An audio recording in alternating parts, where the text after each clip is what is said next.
दोस्तों, क्या आपको पता है पहला कॉइन लगभग 2500 साल पहले बनाया गया था। पहला पेपर मनी 1000 साल पहले चाइना में बनाया गया था। और क्या आपको पता है दुनिया भर में पैसा निकालने के लिए 16 लाख एटीएम है। और क्या आपको पता है एक टॉयलेट सीट से ज़्यादा मैला 1 यूरो का कॉइन होता है। इन्हीं सब सरप्राइजिंग फैक्ट के साथ मैं आपको कॉइन से बिटकॉइन तक की कहानी बताऊंगा, तो बने रहिए मेरे साथ।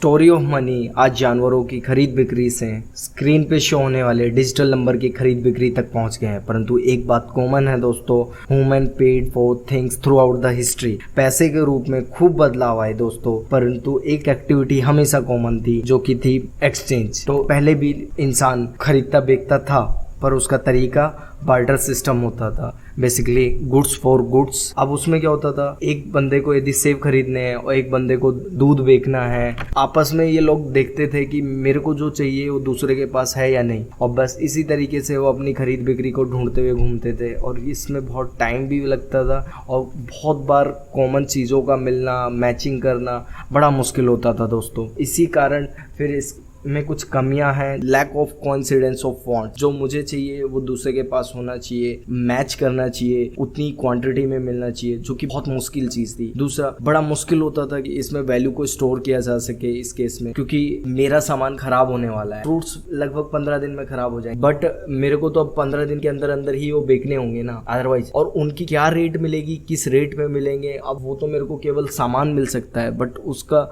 कोई स्टोरेज वैल्यू नहीं मिल सकती है। तो बड़ा मुश्किल होता था लोगों के लिए उसे स्टोर कर पाना और कॉमन वैल्यू में मेजर कर पाना। और बहुत बार तो बड़ा मुश्किल होता था डिवाइड कर पाना। डिविजिबिलिटी बहुत मुश्किल काम था कि मेरे को गाय चाहिए, किसी को मेरे से सेव चाहिए, अब मैं उसे सेव देना चाहता हूँ, पर मेरे पास इतने भी सेव नहीं है कि मैं उसकी पूरी गाय की वैल्यू दे सकता। तो अब ना मेरे को गाय मिल सकती है, ना वो मेरे सेव खरीद सकता है, और इस तरीके से बड़ा मुश्किल होता था ट्रेड करना। इसी कारण फिर प्रीशियस मेटल्स को यूज किया जाने लगा as an medium of exchange.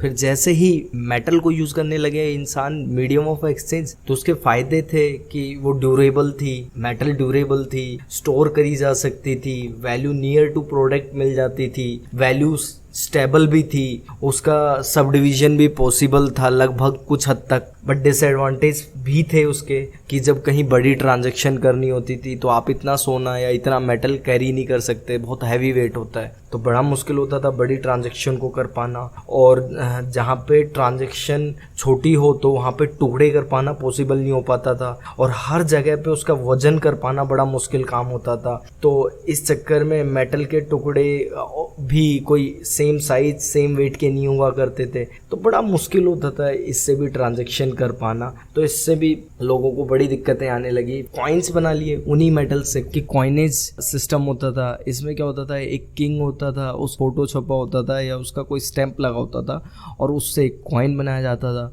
अब उस कॉइन को बनाने में कीमत आती थी। जैसे आज ही के समय पे देख लीजिए, आज जो 10 रुपए का हमारा सिक्का होता था वो 6 रुपए 10 पैसे में छपता है। अब उसको बनाने की अपनी कीमत है इसमें, बट फ़ायदा ये था कि ये एक्सेप्टेड ऑन फेस वैल्यू होता था, विदाउट वेट। ये देखते ही नहीं थे कौन कितने वजन का है, क्योंकि रूलर का उस पर स्टैंप लगा होता था और फिक्स वेट और प्योरिटी की थोड़ी श्योरिटी होती थी, राइट। अब डिसएडवांटेज थे इसके भी, हर जगह से कैरी कर पाना मुश्किल हो जाएगा इसे भी, क्योंकि अब चाहिए तुम 10 किलो सोना लेके जाओ या 10 किलो सोने के सिक्के लेके जाओ, सेफ तो दोनों ही नहीं है ना लेके जाना, राइट।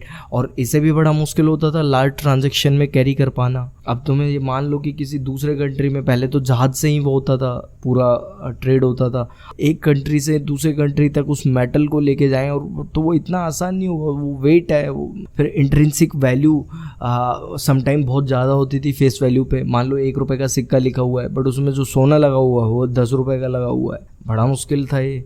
फिर value of money fluctuate from time to time, और उसमें लॉस भी हो जाता था वैल्यू में, कई बार कॉइन के वियर टियर और घिसने विसने से जो भी दिक्कतें थी। तो इस कारण अब बड़ा इशू होने लगा। तो ऐसे धीरे धीरे फिर लोगों का कॉइनेज सिस्टम से भी मोह भंग होने लगा। उसके बाद उन्होंने पेपर मनी की तरफ बढ़ने लगे। अब पेपर मनी में क्या था कि सबसे बड़ी बात थी, एडवांटेज ये थी कि वो चीप एंड इकोनॉमिकल हुआ करता था, कन्वीनियंस थी, लेके जा सकते हो आप कितना ही बड़ा ट्रेड हो। मेटल को कैरी करना और पेपर को कैरी करना काफ़ी कन्वीनियंस होती। फिर डिफ़िकल्टी कॉपी में भी डिफिकल्टी होती थी पेपर मनी उस समय में, ठीक है, और बड़ा आसानी से काउंट हो जाता था, मेटल भी बच जा रहे थे और इलास्टिक सिटी रहती थी सप्लाई की कि जितना चाहो छापने में भी कोई दिक्कत नहीं थी। अब इसके साथ फिर कुछ डिसएडवांटेज भी आई, जैसे 2016 में हमने देखा डिमोनेटाइजेशन, मेटल होता अपने अपने घर होता, मनी था प्रोमिसरी नोट था, बंद कर दिया, उसकी वैल्यू जीरो होगी। मनी बैंक नोट्स में थे,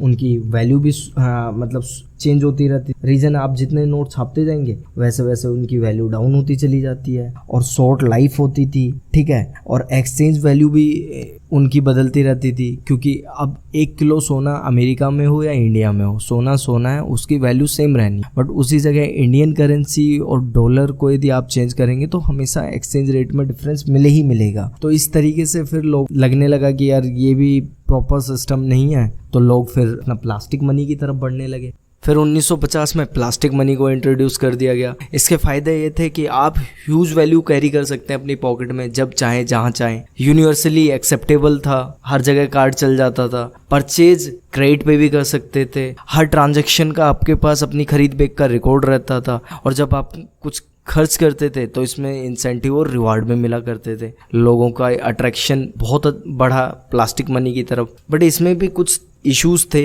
जैसे लोग ओवर स्पेंड कर देते थे और सर्विस चार्ज लगते थे, लेट पेमेंट के लिए इंटरेस्ट चार्ज किया जाता था, हिडन फीस भी हुआ करते थे, और जब तक मशीन नहीं है ना तो कहीं भी चल नहीं सकता था। अपनी जेब में पैसा है तो आप कहीं कुछ खरीद तो सकते, बिना मशीन के ये भी किसी काम का नहीं था। प्लास्टिक मनी के बाद इलेक्ट्रॉनिक मनी भी चलन में आने लगा। इलेक्ट्रॉनिक मनी की भी बेस वैल्यू फिएट करेंसी हुआ करती थी, ये भी सेंट्रल बैंक से रेगुलेट किया जाता था। एडवांटेज ये थी, ये भी यूनिवर्सली एक्सेप्टेड था, बहुत कम ट्रांजैक्शन कॉस्ट लगती थी, इंटरनेट के ऊपर ट्रांसफर होने के कारण मनी प्लास्टिक मनी से भी इसकी कम कॉस्ट आती थी, कॉन्टेक्टलेस पेमेंट हुआ करती थी। पर दोस्तों इसमें भी कुछ खामियां थी, जैसे ऑनलाइन स्कैम बढ़ने लगे थे, मनी लॉन्ड्रिंग बहुत आसान हो गया था, मोनोपोली होने लगी थी टेक जाइंट्स की मार्केट में, और ओल्ड एज पीपल्स को इसे चलाने में दिक्कत आने लगी थी। अभी तक के मनी सिस्टम में दोस्तों कुछ खामियां थी, जैसे कि सरकार के पास पूरा रेगुलेशन होता था, सरकार जब चाहे पैसा छाप सकती थी, जब चाहे पैसा बंद कर सकती थी। जब भी पैसा सरकार ज्यादा छाप देती थी, इससे देश में इन्फ्लेशन बढ़ती थी, आपके पैसे की कीमत कम होती थी।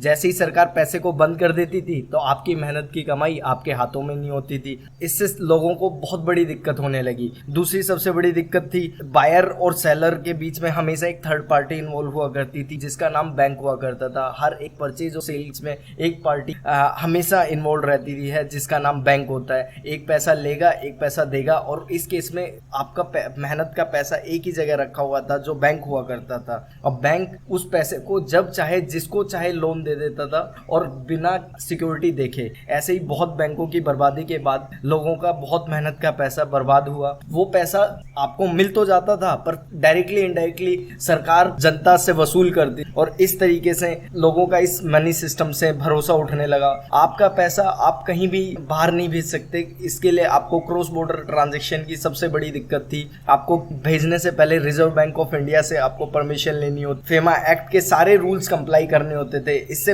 इन सब परेशानी से लोगों को छुटकारा मिलने के लिए क्रिप्टो करेंसी का आविष्कार हुआ, और लोगों का धीरे धीरे झुकाव प्लास्टिक मनी और इलेक्ट्रॉनिक मनी से क्रिप्टो करेंसी की तरफ होने लगा। दोस्तों अब क्रिप्टो करेंसी से पब्लिक का पैसा गवर्नमेंट की होने वाली इन्फ्लेशन से सेफगार्ड हो गया, क्योंकि इसमें मनी की सप्लाई लिमिटेड रखने का विचार किया गया था। आपको पता ही होगा बिटकॉइन की मैक्सिमम माइनिंग 20 मिलियन हो सकती है। एक्सचेंज ट्रांजैक्शन के लेन देन सेंट्रल बैंकिंग सिस्टम से decentralise peer to peer network पर शिफ्ट हो गया।